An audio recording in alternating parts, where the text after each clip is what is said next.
Up next, we cross the Sierra to the California Gold Country to ride with the Days of 49 wagon train. The wagon train. This romantic symbol of the Old West rolls again through the gold country of Amador County, California, about 50 miles east of Sacramento. The horse-drawn wagons rumbling through the historic towns of the Sierra Nevada foothills are the centerpiece of the annual Days of 49 celebration, recalling the California gold rush of 1849, when this area was swarming with prospectors looking to strike it rich. Head 'em up! It's part of our American heritage. John Carollo is the leader of the Kit Carson Mountain Men, the group that organizes this historic caravan. The Mountain Men are dedicated to celebrating, preserving, and passing on our country's Western heritage. Young people today have no idea what our forefathers went through. That's why we go to all the schools. Awesome! It's cool! Awesome, huh? For 4 days in late April, kids and grown-ups get a first-hand look at this living history as the wagon train travels through several historic gold rush towns along Highway 49, towns that look much like they did back in the 1800s. Along the way, the wagons pass by remnants of the hard rock mining operations that pulled millions of dollars in gold from the earth, like the Kennedy mine outside Jackson. These are the skips. This is what California is. It was immigrants that came here from all over the world for the gold rush to start with. And then with hard rock mining, it became other immigrants that came and worked there. And now they live here in the community and all over. Underground miners once worked here for $4 a day. We have between 50 and 100 miles of tunnel underground, which was good money at the time. So this is Ingersoll Rand drill sharpener, and it was from the Argonaut mine. I don't think we appreciate all the work that came to make what we are today, what came before us and everything. Imagine picking up your home right now and trying to fit what you needed inside that wagon to go cross country, and enough grain in there to have your horses so they could eat. Whether you're a part of it or just watching, the wagon train is all about helping people connect with both history and horses. Really cool. Yeah. That they're reenacting all of this.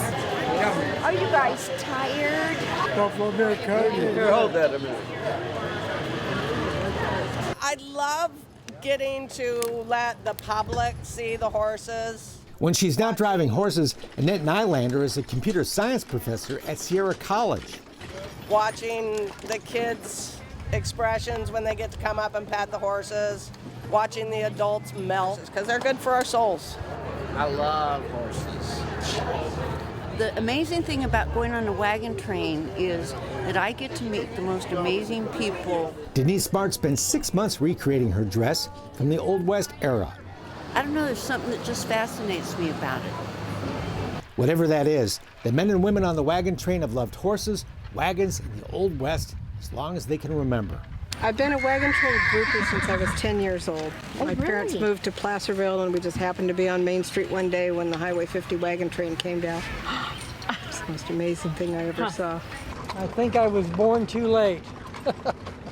My grandfather used to plow his crops with horses, and I learned to do that then when I was a kid.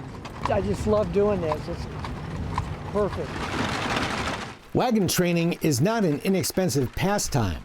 Richard Leedy spent $6,000 restoring his authentic freight wagon, not to mention the cost of the truck, trailer, horse, horseshoes, and everything else it takes to do this. But to him, it's worth every penny. The serenity of it, just being out in the open, and I love the sound of the clip-clop. I just took to it naturally.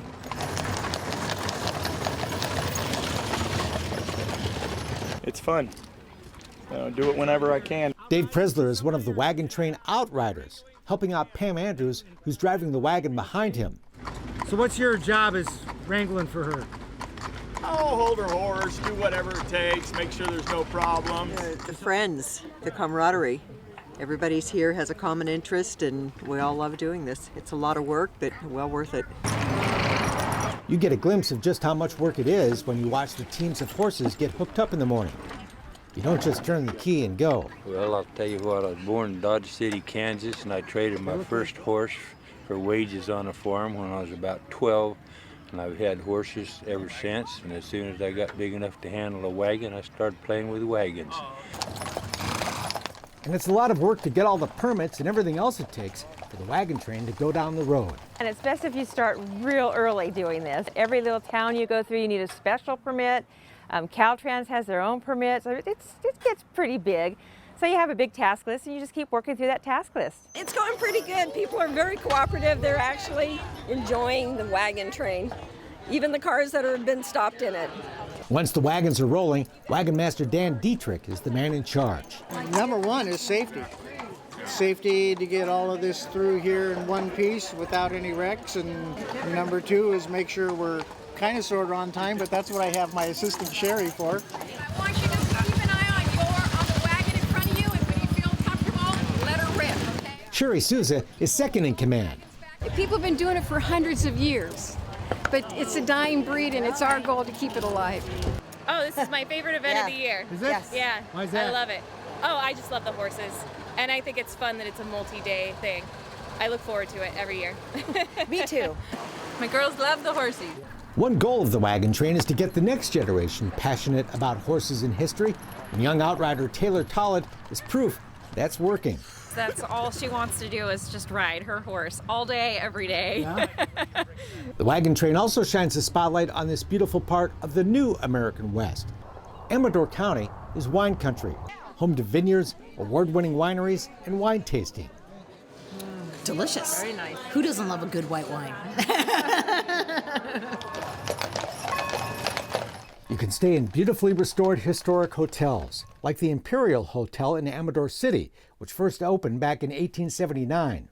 A gourmet breakfast is included with your room, and the hotel offers fine dining in the evening, with locally grown items on the menu. Or stay at the historic National Hotel in nearby Jackson. John Wayne was once a regular visitor, and the suite where he slept is named in his honor. And this area is beautiful to visit all year round. We were just going on and on about how beautiful. We didn't see anything as this pretty all the way across the United States. We were going on about that. Amador County is the most beautiful county in the whole United States. I really believe it. Ron and Marie Schofield drove a wagon from California to Valley Forge, Pennsylvania in the bicentennial wagon train of 1976. After seeing everything at 3.5 miles an hour going across the United States, when we got back to Valley Forge, Pennsylvania, we said, you know what? Amador County was the best. And it is. Yeah. Be hard to find anyone to argue with that, especially when the wagons roll again in the gold country during the days of '49.